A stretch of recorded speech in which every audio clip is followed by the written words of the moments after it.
WMM భక్తి channel ప్రేక్షకులకి స్వాగతం. ఈరోజు మనతో పాటు ఒక ప్రముఖమైన వ్యక్తి ఉన్నారు. సమస్త మానవ జాతికి శక్తివంతంగా జీవించడానికి, అలాగే భగవద్గీతలోని పరమ సత్యాన్ని మనందరికీ అందించడానికి గీతాచార్య, గీతావధాన కళానిధి డాక్టర్ యడ్లపల్లి మోహన్ రావు గారు మనతో పాటు ఉన్నారు. మరి భగవద్గీతలోని సారాంశాన్ని మనం ఎంతవరకు అందిపుచ్చుకుంటామో, ఆ సారాంశాన్ని ఎంతవరకు గ్రహిస్తామో అనే విషయాల్ని గురూజీతో మాట్లాడి తెలుసుకునే ప్రయత్నం చేద్దాము. నమస్కారం గురూజీ. నమస్కారం. ఎలా ఉన్నారు? ఇంత బాగున్నాను. ఈ జ్ఞానాన్ని నలుగురికి అందించే టైం వచ్చింది కాబట్టి మీ ద్వారా కూడా ఇంకా ఆనందంగా ఉంటుంది. ఈ జ్ఞానాన్ని నలుగురు పంచడం కన్నా నాకు ఆనందకరమైన వేరే విషయం ఉండదు కాబట్టి ఇక నేను ఆనందంగా ఉన్నానా లేదని పరిశీలించాల్సిన అవసరం కూడా ఉండదు. చాలా సంతోషం గురూజీ. అయితే నేను మొట్టమొదటిగా ఏంటంటే, మీరు ఒక పుస్తకం రాశారు, ఏది ముఖ్యం నేనా నాదా. అది సత్య శోధన శక్తి సాధన అనేది ఆ టైటిల్. అందులో క్యాప్షన్ పెట్టామన్నమాట. దేని గురించి సత్య శోధన, దేని గురించి సత్యాన్ని శోధిస్తే శక్తి వస్తుంది అంటే నేనా నాదా ఏది ముఖ్యం అనేది తెలుసుకుంటే, అప్పుడు దాని గురించిన సత్యాన్ని శోధిస్తే, అది తెలుసుకుంటే శోధించి అప్పుడు మనకు శక్తి వస్తుంది అనేది. అందుకని ఆ క్యాప్షన్ నేనా నాదా అనే దాని గురించి అనేక మందికి మాతో పాటు చాలా డిఫరెన్సెస్, అంటే చాలా డౌట్స్ ఉన్నాయన్నమాట ఈ రెండు విషయాల మీద, ఏది ముఖ్యం అనేది. అవన్నీ తర్వాత మాట్లాడదాము. కానీ ముందుగా మీరు ఈ పుస్తకంలో ఒక ప్రచురణ చూశాను, భగవద్గీత సారాంశాన్ని వాడి ఏదైతే సత్య శోధన శక్తి సాధన అనే పుస్తకాన్ని రాశారో, దీనిలో ఒక వాక్యం రాశారు గురూజీ, నేను తక్కువ అని ప్రూవ్ చేస్తే కనుక 10 లక్షలు బహుమతి ఇస్తానన్నారు. మరి నేను తక్కువే కదా, అందుకని అంటే మీకంటే ఏ విషయాల్లో కంపేర్ చేసినా నేను తక్కువే, మరి నేను 10 లక్షలు గెలుచుకోవచ్చా? గెలుచుకోవచ్చు. అంటే నేను తక్కువ అని ప్రూవ్ నిరూపిస్తే మాత్రం మీరు తప్పకుండా గెలుచుకోవచ్చు. మీరే కాదు, నిజంగా చెప్తున్నాను, తక్కువ అనే భావన లేని వాళ్ళు ఎట్లా ఉంటారంటే తృప్తిగా ఉంటారు.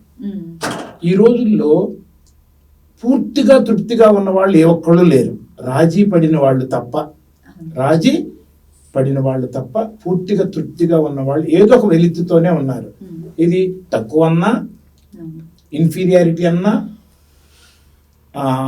అసంతృప్తి అన్నా అన్నిటికీ ఒకటే అర్థం. అంటే నేను తక్కువ అనే దాని నుంచే కదా అసంతృప్తి వచ్చేది, నేను తక్కువ అనే దానిలో కదా ఇన్ఫీరియారిటీ అంటారు. సో ఈ నేను తక్కువ అనే భావాన్ని ఏ ఒక్క మనసు కూడా భరించలేదు.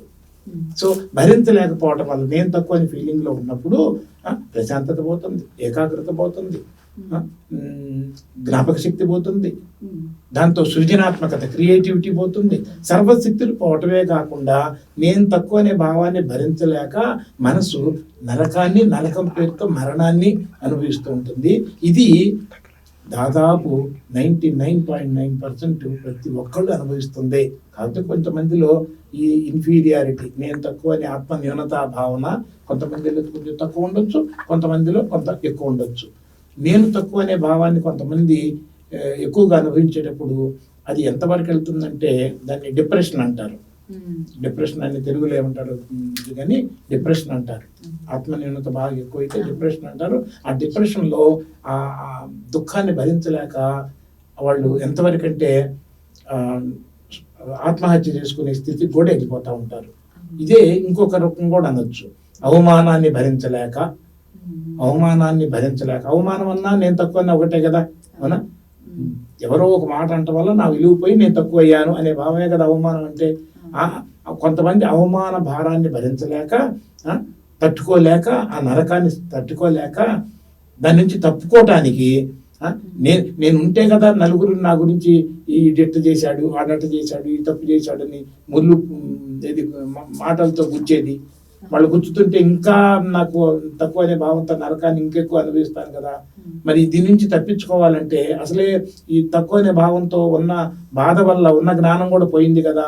సరైన సమాధానం వెతుక్కోలేని వాళ్ళు ఎట్లన్నా కానీ నేను ఈ బాధ నుంచి బయటపడాలనే ఉద్దేశంతో నేనే ఈ శరీరం చంపేశాను అనుకో, అంటే శరీరాన్ని చంపటం అంటే అది ఆత్మహత్య అంటారు. కానీ ఆత్మహత్య కాదు, ఆత్మని ఎవరు హత్య చేయలేరు కదా.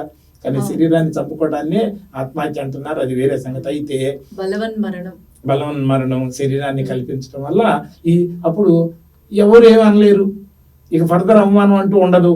సో కాబట్టి అక్కడ కూడా నేను పరువు గలవాడిని కాబట్టి నేను తక్కువ అనేది భరించలేక నేను పరువు గలవాడిని అనే దాన్ని కాపాడుకోవడం కోసం అతని శరీరాన్ని కూడా వదిలేస్తున్నాడు. అంటే తన్ను తాను పరువు గలవాడు అనుకుంటున్నాడు తప్ప తన్ను తాను ఈ శరీరం కూడా అనుకోవట్లే అప్పుడు. సో అంటే ఈ శరీరం కూడా తనకు ముఖ్యంగా అట్లా తన్ను గురించి తాను ఏమైనా అనుకుంటున్నాడు, పరువు గలవాడిని అనుకుంటున్నాడు. నా పరువు పోతే నేను పోయినట్టే, నా పరువు పోతే నేను పోయినట్టే అనే దీంతో ఆ భరించలేక ఆ శరీరాన్ని చంపి తన పరువును కాపాడుకోవటానికి చూస్తున్నారు. అంటే ప్రతి ఒక్కళ్ళు ఏదో ఒక లెవెల్లో నేను తక్కువ అనేదాన్ని అనుభవిస్తున్న వాళ్ళే. కానీ ఇక్కడికి వచ్చింది ఏంటంటే ఇది అందరికీ ఉన్న సమస్య కానీ ఏ ఒక్కళ్ళకు ఉన్న సమస్య కాదు. మరి అదే ప్రతి ఒక్కళ్ళు అనుభవిస్తున్నారు కదా నేను తక్కువని. మరి ఆ నేను తక్కువ ఫలాని వ్యక్తి కన్నా నేను తక్కువ అని నిరూపిస్తే, ఎవరు నిరూపించినా, మీరే కాదు ఎవరు నిరూపించినా వాళ్ళకి 10 లక్షల రూపాయలు ఇవ్వటమే కాదు, అవార్డు ఇచ్చి సన్మానించడం జరుగుతుంది. అంటే నన్ను ప్రూవ్ చేయటం కాదు, ఎవరైతే నిరూపిద్దాం అనుకుంటున్నారో వాళ్ళు ప్రూవ్ చేయాలి తను తక్కువ అని. మీరు ఉన్నారనుకోండి, మీరు ఏం ప్రూవ్ చేయాలా, నేను ఫలాని వ్యక్తి కన్నా తక్కువని మీరు ప్రూవ్ చేయాలి, నేను కాదు మిమ్మల్ని. అవునా? అంటే ఇప్పుడు మీతో కంపేర్ చేసుకుంటే హైట్ లో తక్కువ, జ్ఞానంలో తక్కువ, వయసులో తక్కువ, ఇన్ని తక్కువ అంటే నేను తక్కువైనట్టే కదా. అయితే ఇక్కడ చూడండి, అయితే నాకన్నా మీరు కలర్ ఎక్కువ, నాకన్నా మీరు మాట్లాడటంలో బాగా టాలెంట్ కలిగి ఉన్నారు. అసలు మీరు జుట్టు చూడండి, నా జుట్టు చూడండి, మీరు జుట్టు చూడండి, నా జుట్టు చూడండి. ఇందాక కెమెరా అబ్బాయిని చూసాము, ఆ అబ్బాయి జుట్టు ఎంత బాగుంది, ఎంత ఆకర్షణీయంగా ఉంది. మరి జుట్టు తక్కువ అయితే నేను తక్కువే కదా, నా కలర్ తక్కువ అయితే నేను తక్కువే కదా, నా జుట్టు తక్కువ అయితే నేను తక్కువే కదా, మరి నేను కూడా ఈ రకంగా ఫీల్ అవ్వచ్చుగా. అంటే అర్థమైందా? నా జుట్టు తక్కువ అయితే నేను తక్కువ అయ్యేది అనేదే కనుక కరెక్ట్ అయితే, మరి మీతో పోల్చినా, ఇందాకటి అబ్బాయి కెమెరా అబ్బాయితో చిన్న అబ్బాయితో పోల్చినా అతని పొట్ట కన్నా నా పొట్ట ఎక్కువ ఉంది. నా జుట్టు తక్కువ అయితే నేను తక్కువ అన్నదే కరెక్ట్ అయితే, నా పొట్ట ఎక్కువ అయితే నేను ఎక్కువ అనేది కూడా కరెక్ట్ అవ్వాలి కదా. ఇప్పుడు ఇదే చెప్తున్నాను, నా జుట్టు తక్కువ అయితే నేను తక్కువ. ఇప్పుడు కొంతమంది ఫీల్ అవుతారు, ఇప్పుడు నేను ఫీల్ కాకపోవచ్చు. కొంతమంది వయసులో ఉన్న వాళ్ళు కూడా చాలా మంది జుట్టు సగం పోయిన వాళ్ళు ఉన్నారు. వాళ్ళు ఎంత బాధపడుతున్నారు ఇన్ఫీరియారిటీతో. అవునా? నరకాన్ని అనిపిస్తున్నారు కదా ఇన్ఫీరియారిటీ, ఆత్మలీనతో, వెలితితో. అవునా? ఎదుటి వాళ్ళు అది గుర్తిస్తే ఇంకా దాన్ని తక్కువ ఫీల్ అవుతాయని ఎంతో బాధపడుతూ ఉంటారు కదా. బాధ జరుగుతుంది కదా. వాళ్ళు శక్తివంతంగా జీవించగలరా? లేదు కదా. అంటే మరి ఇప్పుడు నా జుట్టు తక్కువ అయితే నేను తక్కువ అనేది కనుక సత్యమైతే, నా పొట్ట ఎక్కువ అయితే నేను ఎక్కువ అనేది సత్యం అవ్వాలి. నా చదువు ఎక్కువైతే నేను ఎక్కువ అనేది కనుక కరెక్ట్ అయితే, నా ఫ్రెండ్స్ తక్కువ అయితే నేను తక్కువ అనేది కూడా కరెక్ట్ అవ్వాలి. ఇన్ని నేను లేవు కదా, ఉన్నది ఒకటే నేను కదా. నేను తక్కువ అని అధిగమించాలి అంటే అసలు నేననేది మారిందా లేదా చూడు. మరి నాది చూడండి, నా జుట్టు తక్కువ, నా పొట్ట ఎక్కువ, నా చదువు ఎక్కువ, నా ఫ్రెండ్స్ తక్కువ, నాకు పాడే శక్తి తక్కువ, మాట్లాడే శక్తి ఎక్కువ. ఎన్నో తక్కువ ఉన్నాయి, ఎన్నో ఎక్కువ ఉన్నాయి. అవునా? మరి కొంతమంది లక్షల కోట్లు ఉన్న వాళ్ళకన్నా ఆస్తి తక్కువ ఉన్నవాళ్ళు, చదువు తక్కువ ఉన్నవాళ్ళు, ఫ్రెండ్స్ తక్కువ ఉన్నవాళ్ళు, చాలా వందల విషయాల్లో వాళ్ళు తక్కువ ఉన్నవాళ్ళు, వాళ్ళు వీళ్ళందరికన్నా ఎక్కువ తృప్తిగా బతుకుతున్న వాళ్ళు ఉన్నారు. అవునా కాదా? అయితే ఈ విషయంలో ఖచ్చితంగా ఎవ్వరూ గెలుచుకోలేరు ఈ 10 లక్షలు. అంటే ఇక్కడ చూడండి, నాది తక్కువ అయితే నేను సహించగలను, భరించగలను, కోరుకుంటే సాధించగలను. ఇప్పుడే కదా నా జుట్టు గురించి మాట్లాడాను. నా జుట్టు తక్కువ కానీ నేను తక్కువ కాదు అన్నప్పుడు నేను సహించగలను, భరించగలను. నిజంగా నాకు జుట్టు ఎక్కువ ఉండాలని కోరిక నా మనసులో ఉందనుకోండి, అప్పుడు దానికి ఏదో ఒక మార్గంతో ఏర్పాటు కూడా చేసుకోగలను. తెలివి ఉంది కదా నాకు, ఏర్పాటు కూడా చేసుకోగలను. మంచి విగ్గు పెట్టుకోగలను, వీళ్ళందరికన్నా మంచి ఇది పెట్టుకోగలను. అందులో భగవద్గీత పూర్తిగా నాకు వచ్చింది కాబట్టి ఇంతెందుకు, మంచి స్వామీజీ లాగా ఇట్లా పెట్టేసుకొని అలా కూడా పెట్టుకోవచ్చు. ఏది ఒకటి పెట్టుకునే వాళ్ళు ఉన్నారు. పొలిటికల్ కూడా కొంతమంది తక్కువ ఉన్నారు, వాళ్ళు కొన్ని జుట్టు మాత్రమే తక్కువ అవటం వల్ల మంచిగా పెట్టుకుని నీట్ గా కనబడుతున్నారు, తప్పేం లేదు. కానీ ఇప్పుడు నాకేంటి ఆ అభిరుచి లేదు. ఇది నా జుట్టు ఎక్కువగా పెట్టుకొని నలుగురికి ఆ రకంగా అట్రాక్షన్ గా కనపడాలి అనే అభిరుచి లేదు నాకు. అభిరుచి ఉంటే నేను దాన్ని సాధించగలను. కానీ నా జుట్టు తక్కువైతే నేను తక్కువ అనుకుంటే భరించలేను, సహించలేను. నా జుట్టు తక్కువ అయితే భరించగలను, సహించగలను. నా కలర్ తక్కువ అయితే సహించగలను, భరించగలను. కానీ నేను తక్కువ అంటే భరించలేను, సహించలేను. బాగా చూడండి. మరి కొంతమంది ఏమీ లేని వాళ్ళు కూడా వాళ్ళకి తెలుసు, మనకి తెలుసు. చాలా వాళ్ళు దాని గురించి ఆలోచించరు. నాకు తక్కువ కాబట్టి నేను తక్కువ అని అనుకోవట్లే వాళ్ళు, అసలు దాని గురించి ఆలోచన చేయటంలా. కానీ ఇది ₹1,00,000 శాలరీ వచ్చేవాళ్ళు వాళ్ళ ఫ్రెండ్తో పోల్చుకొని తనకి ఇంక్రిమెంట్, మా ఫ్రెండ్కి 20,000 ఇంక్రిమెంట్ వచ్చారు, నాకు 5,000 ఇంక్రిమెంట్ వచ్చారని చాలా తక్కువగా ఫీల్ అయ్యే వాళ్ళు ఉన్నారు. ఇది వెరీ హై లెవెల్. ఇది నెలకు ₹1,00,000 శాలరీ, మరి నెలకు 5-6 వేలు కూడా సంపాదించని వాళ్ళు ఎప్పుడు కూడా నేను తక్కువ ఫీల్ అవుతుంది, ఆలోచిస్తే తప్ప. అవునా? ఇది ఆలోచనలో వచ్చింది, కానీ ఎన్నో విషయాల్లో వాళ్ళు ఎక్కువగా ఉన్నారు. సో ఇక్కడ తేడా ఎందుకు వచ్చిందంటే నాది నావి అనేది అనేకం, నాది నావి అనేది అనేకం. అవునా? కానీ నేను అనేది ఒకటి. నావి అనేది ఒక 50 తక్కువ ఉండి, 50 కాదు 90 తక్కువ ఉండి, ఒక 10 నావి అనేది ఎక్కువ ఉంటే ఒకళ్ళతో పోల్చుకుంటే 90 నావి తక్కువ కాబట్టి నేను 90 తక్కువ నేనులు, 10 విషయాలు వేరే వాళ్ళతో పోల్చుకుంటే నాది ఎక్కువ అయితే 10 నేను ఎక్కువలు, ఇన్ని 10 ఎక్కువ నేనులు 90 తక్కువ నేనులు లేవు కదా. ఇక్కడ ఉన్నది ఒకటే నేను కదా, అది మార్పు చెందలేదు కదా. అవునా? నేననేది మరి నేను ముఖ్యమా, నాది ముఖ్యమా? నాది అనేది ఏది కూడా ఎప్పుడు గుర్తుంటుందా చెప్పండి? ఎత్తు కానీ, లావు కానీ, కలర్ కానీ, ఇది కానీ మనం గుర్తు పెట్టుకున్నప్పుడే గుర్తుంటుంది. ఏ రకంగా గుర్తు పెట్టుకుంటే ఆ రకంగానే గుర్తుంటుంది. అవునా? ఎప్పుడు గుర్తు పెట్టుకున్నామో ఆ కాసేపే ఉంటుంది నంబర్ 1. అది కూడా ఎలా గుర్తు పెట్టుకుంటే అలానే.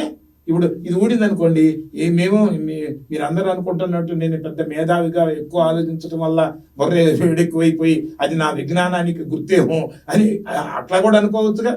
దాని గురించి ఏ రకంగా అనుకుంటే దాన్ని అనిపిస్తాం మనం. అనుకోవటం మన చేతిలో ఉన్నది. సో నేను అనేది ఎప్పుడు మార్పు చెందలేదు. ఇంతెందుకు ఒక మాట చెప్తున్నాను, మీరు 2వ తరగతి 3వ తరగతి అవుతున్నాను అనుకోండి, అంతకుముందు మీకు గుర్తు లేదనుకోండి. అవునా? అప్పుడు మీ ఫోటో ఒకటి ఉంది ఇంట్లో. అప్పుడు మీ ఫోటో ఒకటి ఉంది, 2వ తరగతి 1వ తరగతి మీ ఫోటో ఉంది. అవునా? ఆ ఫోటో ఇప్పుడు మీ ముందుంది అనుకోండి, గుర్తొస్తుంది కదా, గుర్తుంది. ఇప్పుడు ఆ ఫోటో గుర్తుపెట్టుకొని మీరు చూడండి, గుర్తుపెట్టుకోండి. మిమ్మల్ని కొన్ని ప్రశ్నలు అడుగుతాను. మరి అప్పటికన్నా అంటే 2వ తరగతి చదివేటప్పటికన్నా ఇప్పటికీ మీ ఎత్తు మారిందా, మారలేదా? లావు మారిందా, మారలేదా? బరువు మారిందా, మారలేదా? సమాచారం మారిందా, మారలేదా? ఇష్టాలు అయిష్టాలు బోత్ మారినయా, మారలేదా? ఫ్రెండ్స్ మారారా, మారలేదా? సమాచారం కూడా ఎంతో మారిందా, మారలేదా? అందులో ఎంతో సమాచారం వచ్చింది కూడా కొట్టుకుపోయిందా, పోలేదా? పోయింది కదా. మరి డ్రెస్సులు మారినయా, మారలేదా? ఫ్రెండ్స్ మారారు, డ్రెస్సులు మారినాయి, ఇన్ని మారుతుంటే ఇప్పుడు కూడా మీ శరీరంలో ఎన్నో కణాలు ప్రతి క్షణం చచ్చిపోతున్నాయి. మరి మార్నింగ్ కొంచెం బ్రేక్ఫాస్ట్ ఏదో తిన్నాం కాబట్టి మళ్ళీ అది నెమ్మదిగా ఆహారంగా మారి కొత్త కణాలు పుడుతున్నాయి. ఏం జరుగుతుంది? మన శరీరంలో నిత్యము కొన్ని లక్షల జననాలు జరుగుతున్నాయి, కొన్ని లక్షల మరణాలు జరుగుతున్నాయి. మనం ఏమైనా గమనిస్తున్నామా? Everything is changing. సో వీటన్నిటితో పాటు మరి మీ మనసు మారుతుందా, మారట్లేదా? ఇక్కడ ఇంటర్వ్యూ చేసేటప్పుడు కూడా మధ్య మధ్యలో ఏం అడగాలి, లేకపోతే ఏం చేయాలి, లేకపోతే ఇదేంటి అనే ఆలోచనలు, లేకపోతే ఇంకోటి ఆలోచనలు, మనసు మారుతూనే ఉంటది. అవి అంటాం కూడా, నా మనసు బాధే తర్వాత మాట్లాడుకుందాం అంటాం మనం. సరే, ఇది సరే గానీ మీకు బుద్ధి ఉందా? ఉందని చెప్పాలా, లేదని చెప్పాలా? మీరు ఏదనుకుంటే చెప్పాలి, కానీ నేను అనుకుంటే మీరు చెప్తారు ఉంది అనుకుంటున్నారు. చూడండి ఎంత అనుమానమో. అది కాదండి, ఉంది అంటే ఏమంటారు? చూడండి, ఇదే గందరగోళం. అంటే బుద్ధి ఉన్నాళ్ళు ఎవరు ఎదుటి వాళ్ళు ఏమనుకుంటారో అని ఆలోచించరు, తనకి ఏదనిపిస్తే అది చెబుతారు. అంటే బుద్ధి లేనట్టే. కానీ చూడండి, ఇంత సింపుల్ విషయం నేనేం అడిగాను, బుద్ధి ఉందా లేదా అని అడిగాను. ఇది మీ ఒక్కళ్ళ గురించి కాదు కదా, ఎంతో మంది వింటున్నప్పుడు వాళ్ళు కూడా వాళ్ళకి బుద్ధి అంటే ఏంటి, అది ఉందా లేదా, ఉంటే మారుతుందా మారటలేదా అని తెలియాలి కదా అందరికీ. మరి ప్రతి ఒక్కళ్ళు ఏదో ఒక టైంలో బుద్ధి లేక పనిచేశాను, ఇప్పుడు నాకు బుద్ధి వచ్చింది అనుకున్న వాళ్ళు ఏదో. అందుకనే ఇది పక్కాలో చెప్పరు, ఉందని చెప్పాలా. కొన్ని సందర్భాల్లో ఉండదు, కొన్ని సందర్భాల్లో బుద్ధి లేనట్టు అంటే నా ఉద్దేశం ఏంటి, మీకు ఎంత బుద్ధి ఉంది ఎంత బుద్ధి లేదని కాదు, బుద్ధి లేక మీరే అనుకుంటారు, పక్కాలో చెప్పరు. మళ్ళా నాకు బుద్ధి లేదని పక్కాలో చేస్తే ఎక్కడ వాళ్ళు నన్ను బుద్ధి లేదంటే మళ్ళీ ఇంకా తక్కువ అయిపోతామని భయం. అది నేనే కాదు, ప్రతి ఒక్కరు ఈ వీడియో చూస్తున్న ప్రతి ఒక్కరికి అంటే ఎదురయ్యే. అయితే ఇప్పుడు నేను చెప్తానండి. సో అంటే బుద్ధిలాగా పనిచేసాను, ఇప్పుడు బుద్ధి వచ్చిందంటే బుద్ధి కూడా మారుతుంది, బుద్ధి మారుతుంది అనేది ప్రతి ఒక్కళ్ళ అనుభవం. అవునా? సో మనసుని కంట్రోల్ చేసేది బుద్ధి, మనసు మారుతుంది, బుద్ధి కూడా మారుతుంది. అవునా? అయితే బుద్ధి ఉన్న బుద్ధి, బుద్ధి లేని బుద్ధి. అవునా? జ్ఞానం ఉన్న బుద్ధి, జ్ఞానం లేని బుద్ధి. అయితే అంటే అర్థం ఏంటి? ఇప్పుడు అన్ని చూసుకుంటూ వెళ్ళాను. ఇది నా శరీరం మారుతుంది, నా మనసు మారుతుంది, నా డ్రెస్సులు మారుతుంది, నా ఇష్టాలు మారుతున్నాయి, నా బుద్ధి మారుతుంది, అన్ని నాయి అన్నీ మారుతున్నాయి కదా, మారినాయి కదా. ముందు మళ్ళీ వెనక్కి వెళ్దాం. ఇది 2nd క్లాస్లో చదువుతున్న మీ ఫోటో మళ్ళీ చూస్తున్నారు కదా ఇప్పుడు. ఇప్పుడు అడుగుతాను, అప్పటి నుంచి ఇప్పుడు చూస్తే నాది అన్నీ మారుతున్నాయి కదా, మారుతున్నాయి, ఇప్పుడు కూడా మారుతున్నాయి కదా. మరి ఇంతప్పుడు ఆ ఫోటోలో ఉన్నది ఆ అమ్మాయి వేరు, నువ్వేరా, లేకపోతే ఆ నేనే ఈ నేను అంటావా? అంటే నాది అన్ని మారినప్పటికీ ఆ నేనే ఈ నేను అంటావు, ఆ నేనే ఈ నేను అంటావు. కరెక్ట్? అంటే నేను అనేది మారలా. సో నావి అనే అన్ని మారినాయి, నేను అనేది మారలా. మార్పు లేని నేను అనే ఒకటి ఉంది, మార్పు లేని నేను అనే ఒకటే సత్యమా? మారే నావి అనేది అనేకం ఉన్నాయి, అవి సత్యాలా? మార్పు లేని నేను అనేది ఒకటే సత్యం. మరి ఒకటే సత్యం అయినప్పుడు నావి అనే అనేక రకాలుగా మారుతుంటే నేను అనే మార్పు లేనిదంటే నేను తక్కువ అనేది ఎక్కడ ఉంది? నాది తక్కువ అవ్వచ్చు, నాది ఎక్కువ అవ్వచ్చు. ఈ రోజు నా మార్కులు తక్కువ అవ్వచ్చు, రేపు నా మార్కులు ఎక్కువ అవ్వచ్చు. ఈ రోజు ఆటలో నేను ఓడిపోవచ్చు, రేపు ఆటలో గెలవచ్చు. నాది అనేది తక్కువ ఉండొచ్చు, నాది అనేది ఎక్కువ ఉండొచ్చు. అన్ని మారుతున్నప్పుడు ఏదైనా జరగవచ్చు. నాది అన్ని మారుతున్నా నేను అనేది మార్పు లేనప్పుడు నాది తక్కువ అయితే నేను తక్కువ అనేది అజ్ఞానం, నాది ఎక్కువ అయితే నేను ఎక్కువ అనేది అజ్ఞానం. నాది మారుతుంటే నేను మారుతున్నాను అనేది అజ్ఞానం. సో నేను అనేది మార్పు లేనిది. మరి నేను తక్కువ అనేది ప్రూవ్ చేయమన్నా కానీ, నా జుట్టు తక్కువ అని నా జుట్టు తక్కువ అని కానీ, నా శరీరం తక్కువ ఎక్కువ అని కానీ నేను ప్రూవ్ చేయమనలేదు.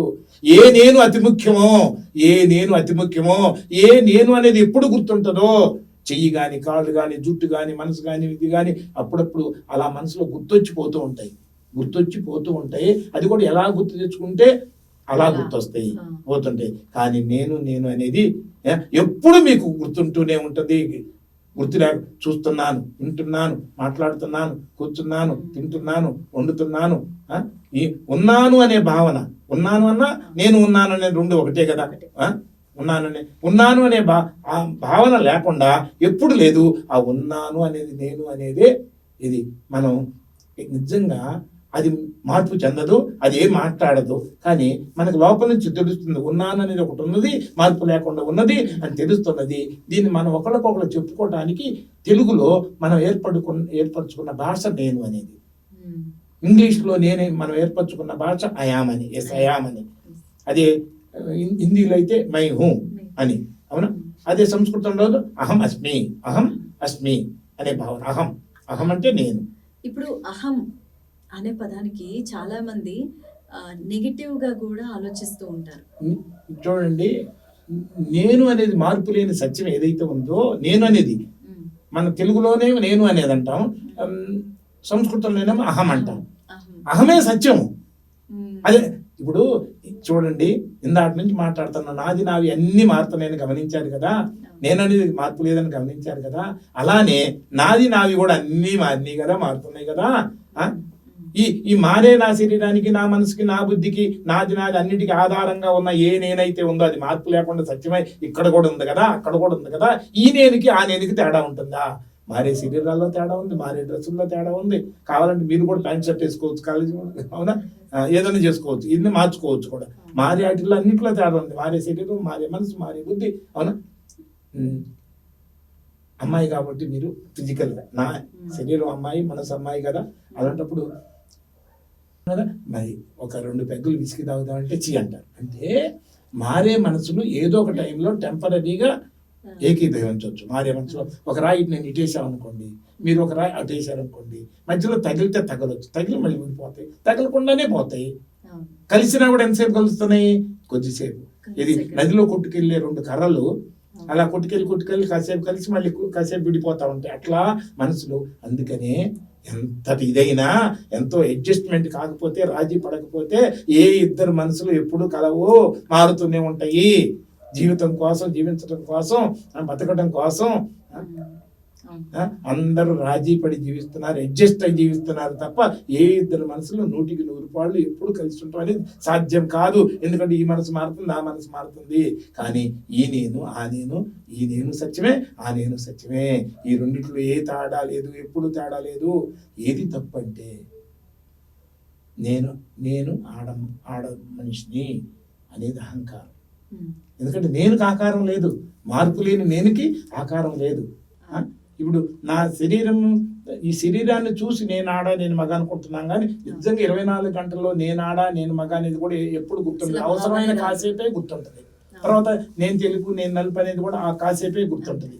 నేను అనేది మాత్రం ఎప్పుడు ఉంటుంది, ఎప్పుడు ఉంటుంది, మార్పు లేకుండా ఉంటుంది, సత్యమే ఉంటుంది. సో నేను అనేది ఎప్పుడు మార్పు చెందదని తెలిసినప్పుడు నాది ఒక 20 విషయాల్లో నాది తక్కువైనా వేరే వాళ్ళకన్నా నేను తక్కువ కాదు. 20 విషయాల్లో నాది అనేది ఎక్కువైనా నేను ఎక్కువ కాదు. నేను అనేది మార్పు లేనిది ఒకటో అది సత్యం. అది అందరిలో ఉంది, సమానంగా ఉంది, మార్పు లేకుండా ఉంది. కాబట్టి నేను సత్యము, నేను తక్కువ అనేది పరమ అసత్యము. ఏ ఒక్క మనసు కూడా ఎలాంటి పరిస్థితుల్లో కూడా భరించలేని పరమ అసత్యం ఏంటంటే నేను తక్కువ అనేది. ఎందుకంటే నేను అనేది ఒక్కటే సత్యము. గురుజీ, ఈ నేను నాది అనే దాని మీద ఎక్కువ అందరూ కూడా ఒక డిస్కషన్ చేసుకుంటూ ఉంటారు. అలాగే చాలా మంది నాకు జ్ఞానం ఎక్కువ, వాడు తెలివి తక్కువ, వాడు అంటే తెలివి ఎక్కువ అంటే జ్ఞానం ఎక్కువ ఉన్నట్టు చాలా మంది ఫీల్ అవుతుంటారు. అసలు జ్ఞానం అంటే ఏంటి? ఇప్పుడు తెలివి అంటే ఎదుటి వాళ్ళని మోసం చేసేది కూడా తెలివే, దాన్ని జ్ఞానం అంటారు. తెలివి వేరు అంటే వాళ్ళ లెక్కలో తెలివైన డిఫరెన్షియేట్ చేయక జ్ఞానం అనేది మంచి హైయర్ లెవెల్ వర్డ్. ఇప్పుడు తెలివి అనేది నాలెడ్జ్ అనేది అంటే సమాచారం గ్రహించడం కూడా గొప్పే, దాన్ని అర్థం చేసుకోవటం కూడా తెలివి. సమాచారం ఏర్పరచుకోవటం కూడా ఒక శక్తే, దాన్ని తెలివిగా అర్థం చేసుకోవటం, బాగా అర్థం చేసుకుంటూ తెలివి. జ్ఞానం అనేది ఇంకా హయ్యర్ లెవెల్, విజిడమ్ అంటారు ఇంగ్లీష్లో. So information, knowledge and విజిడమ్. Okay, అయితే అస్సలు జ్ఞానం అంటే ఏంటి? జ్ఞానం అనేది మనం తెలుగులోనే మాట్లాడుతున్నాం కదా. జ్ఞానం అంటే ఏంటంటే మనం భగవద్గీత సారంతోనే నలుగురికి ఉపయోగపడదామని అనుకుంటున్నాం కదా. భగవద్గీత జ్ఞానము అని దేన్ని చెప్పింది అది స్ట్రైట్గా చెప్పేస్తా ఇప్పుడు. ఓకే, భగవద్గీత దేనిని జ్ఞానం అని నిర్వచించింది. డెఫినేషన్ అంటారు ఇంగ్లీష్లో. డెఫినేషన్ అంటే తక్కువ మాటలతో చాలా స్పష్టంగా చెప్పటాన్నే డెఫినేషన్ అంటారు, నిర్వచనం అంటారు. మీకు తెలిసిందే.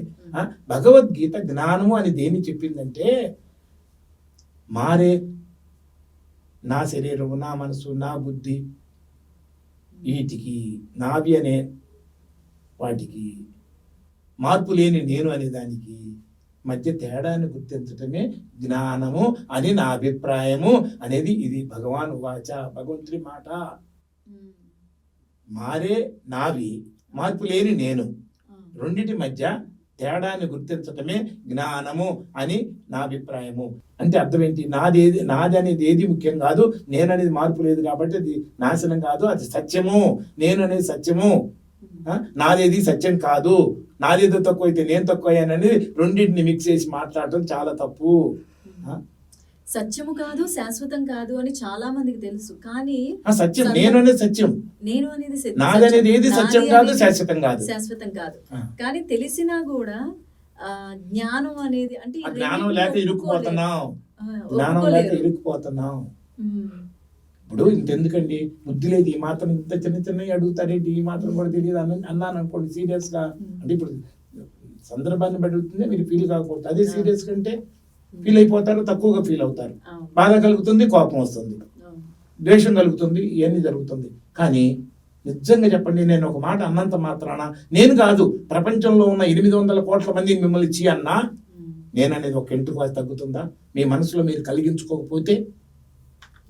ఇప్పుడు ఇక్కడున్న 10 మంది ఉన్నారు అనుకోండి, అందరు వచ్చి నిజంగా సీరియస్గా రకరకాలుగా తిట్టి వెళ్ళిపోయారు, అయినా నేనని తగ్గుతుందా? కానీ నీ చుట్టాలు బాగా డబ్బులు ఉన్న వాళ్ళ ఇంటికి వెళ్ళి వాళ్ళు ఎల్లకెళ్ళకి వెళ్తున్నావు కాబట్టి బాగా మాట్లాడతారని ఆశించి వెళ్ళినప్పుడు ఆశించావు, ఎదురు చూసావు, కానీ వాళ్ళు ఏదో బిజీగా ఉండి చూసి కూడా పలకరించాలి, ఎందుకంటే చాలా బిజీగా ఉన్నారు. తర్వాత మన అమ్మాయి కదా పలకరించవచ్చు అనుకున్నారు వాళ్ళు, కానీ మీరేమనుకున్నారు? నన్ను వాళ్ళు avoid ఎంతో చేశారు. డబ్బులు ఉండబట్టి నన్ను కేర్ చేయటం లేదనే ఆలోచన ఎప్పుడైతే వచ్చిందో వాళ్ళు నన్ను అవమానించారు, తక్కువ చేశారు అనే భావాన్ని మీరు ఏర్పరచుకుంటున్నారు. అక్కడ వాళ్ళు ఏం చేయలే పాపం, ఆ, ఒక 5 నిమిషాలు మాట్లాడలేదంతే.